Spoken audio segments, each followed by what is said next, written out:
40,000 subscribers. 40,000 subscribers. Oh my God. Imagine if I had every subscriber give me $1. I'd have 20,000. No, I'd have, think about that, man. Isn't that great? I'm not looking for $1 per subscriber, but it's just really neat. I have like clout. Somebody tell Peisty and some of these companies that I have clout. What kind of clout it is, I don't know. Hang on a second.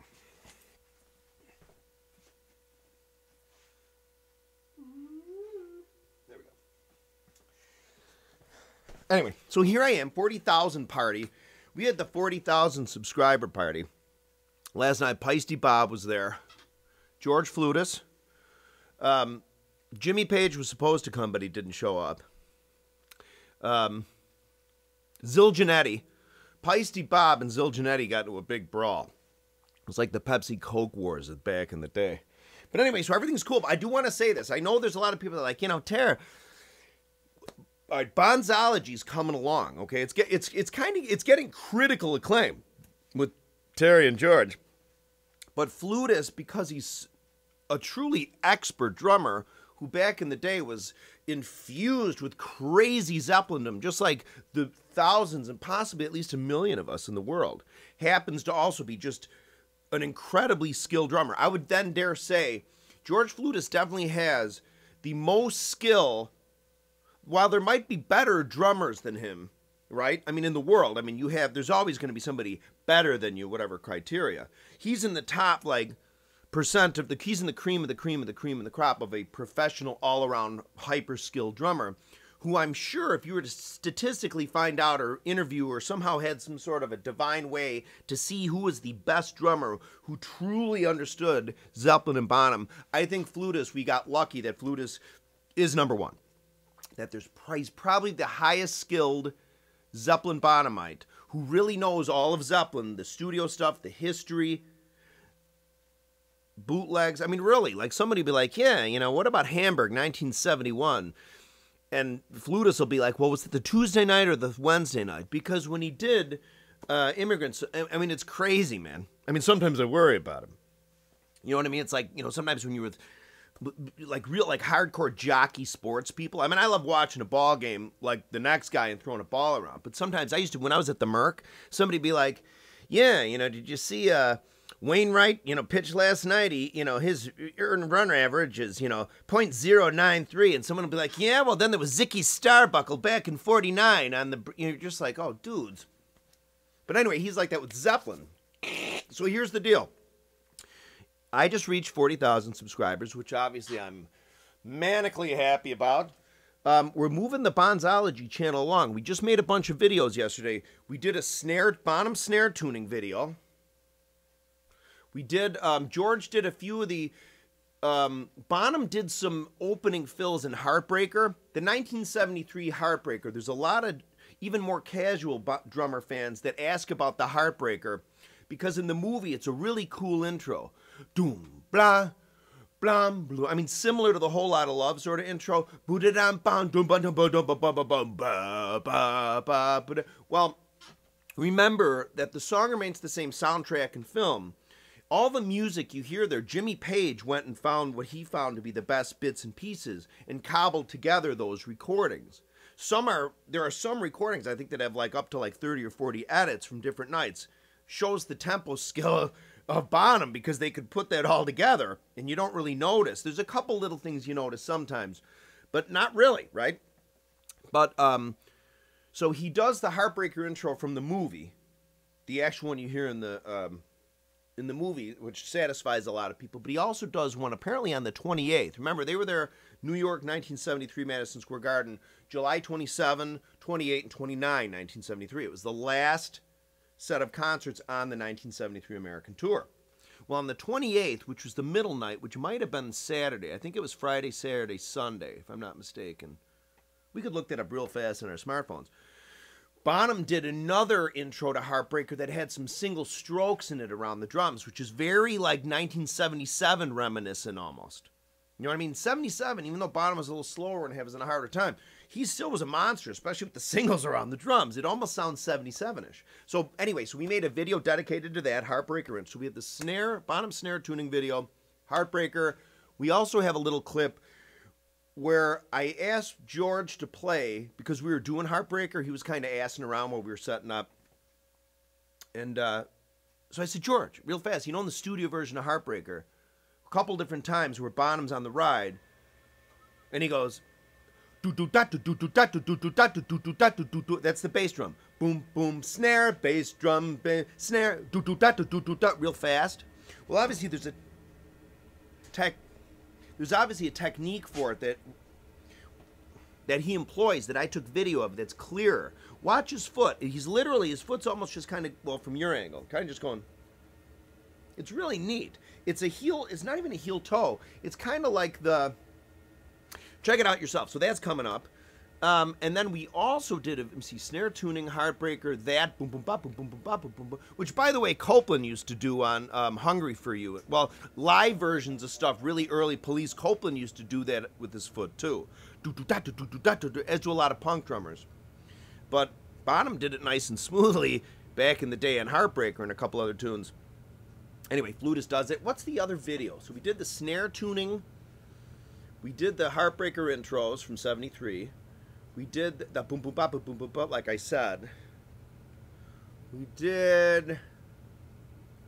Oh, we addressed Bonham's. Remember, Bonham used to have those really fast, smooth, perfectly executed left to right, right to left, but singles that sounded like soft, gentle buzz rolls. And you see them all over the joint in 69, 70. And even in 68, there's some of that stuff they did. Remember, they recorded some stuff as Zeppelin, like as a rhythm. They play on, like, what, PJ Proby and some other stuff. There's, like, a couple slow blues they do that they recorded for Led Zeppelin 1, 2 that they didn't put on the record additionally, where Bonham used to put those really fast singles before, usually a downbeat. Doom, boom, ba, in the early days, there might have been a time or two he did a buzz into it, but those were fast French grip singles that were really played lightly but so evenly, right? So Flutist, we made a video with George about that, okay? He did a few buzzes. We sort of compare the buzz to the single strokes.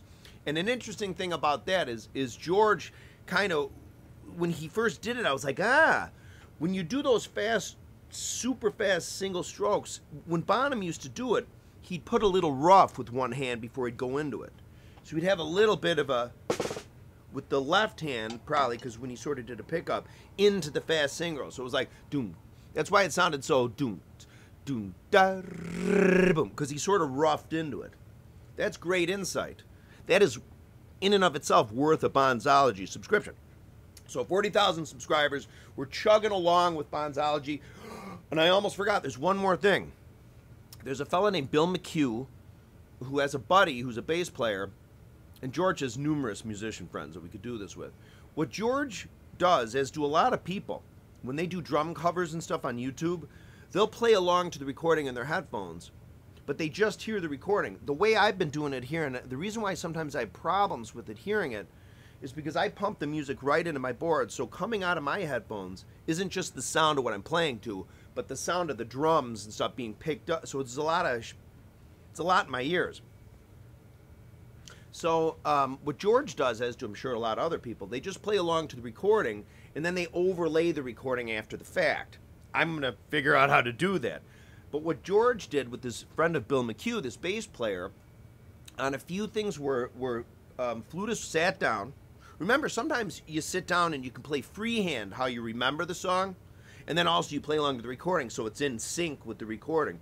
This fella played the bass over George's then recorded drums that George did at his studio at his house.